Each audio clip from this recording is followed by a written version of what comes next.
The 2015 Speedway Grand Prix season continues this weekend with the Slovenian SGP from the Stadion Matije Gubca in Krsko.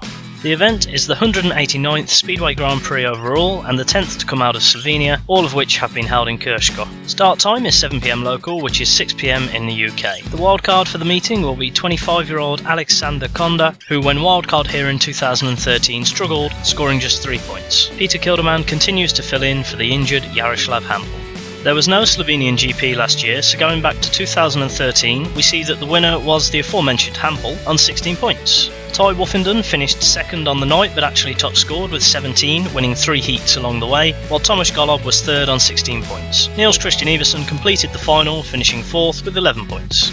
A quick look at all GPs here in the Stadion Matije Gubca shows that the Grand Prix in 2013 is the only event held here since 2009. We have to go back to 2007 to find a winner who will be riding this weekend in the form of Nicky Pedersen, while a couple of rarer names have graced the podium twice here, those of Scott Nicholls and Rooney Holter.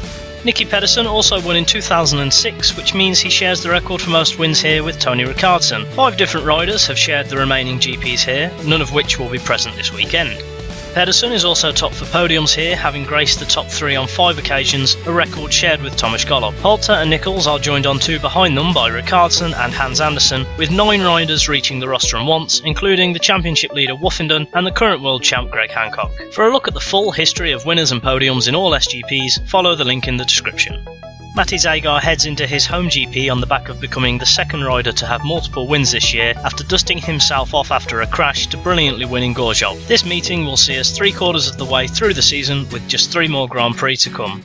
After Gorzów, Ty Woffenden is sitting comfortably atop of the standings on 109 points, having added 18 in Poland and continuing his streak of making every final this year. Pedersen is still second behind him on 85 points, but after only adding 7 in Gorzów, his lead over Hancock, who scored 17, and the GP winner Zagar has been greatly diminished. It's a big drop down to Iversen in 5th, who moved above Holder despite a fantastic effort from Chris given the circumstances. Michael Jepsen Jensen's 4th semi-final appearance of the year has seen him move into the last of the automatic qualification spots. Matije is the rider who has made way for Jensen in the top 8 after only adding 5 points to his total in Gorzów. Below him, the only rider who seems capable of any consistent form is Peter Kilderman, who reached another semi-final, his 4th since filling in for Hampel, and moved up into 10th. Woffenden's 5 heat wins in Poland mean that he has 26 on the year, enough alone to put him 5th in the championship on points, and leads the pack by a long way. Pedersen and Hancock are behind him with 19 and 17 respectively, the latter boosting his total by also winning 5 heats in Gorzów. Zagar's win in the final was his 3rd of the night, and he now has 14 on the year and is 4th on the list. A look at the form guide provides no surprise to see Woffenden top, having averaged 13.5 points per GP over the last 4 events. Zagar has been second best at just under 12 a GP, with Hancock a point behind him. Nicky Pedersen is only 4th on this list, which shows that if form continues he may well find himself out of the medal positions come Melbourne. The riders who are chasing the top 8 are all tightly bunched together, but it is Iversen who has been scoring the least of them recently.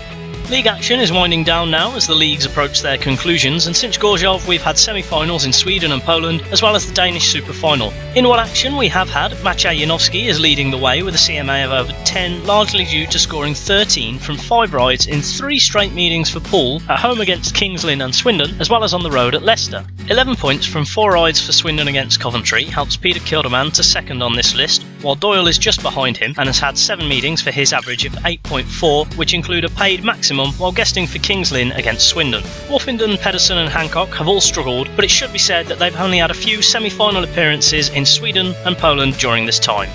Finally, in individual action since Gorzów, we have had the final of the GP Challenge to technically determine the first 3 riders to be guaranteed a place in next year's series. It was held in Rybnik, Poland on Saturday the 5th of September and featured Chris Harris and Peter Kilderman from this weekend's set of riders. Young sensation Bartosz Marslik won the event with fellow Pole Piotr Pawlicki finishing second, while Chris Harris won his last heat on the line to complete the podium and secure his GP future, finishing with 11 points and 2 heat wins. Kilderman just missed out on qualification, finishing on the night with 10 points.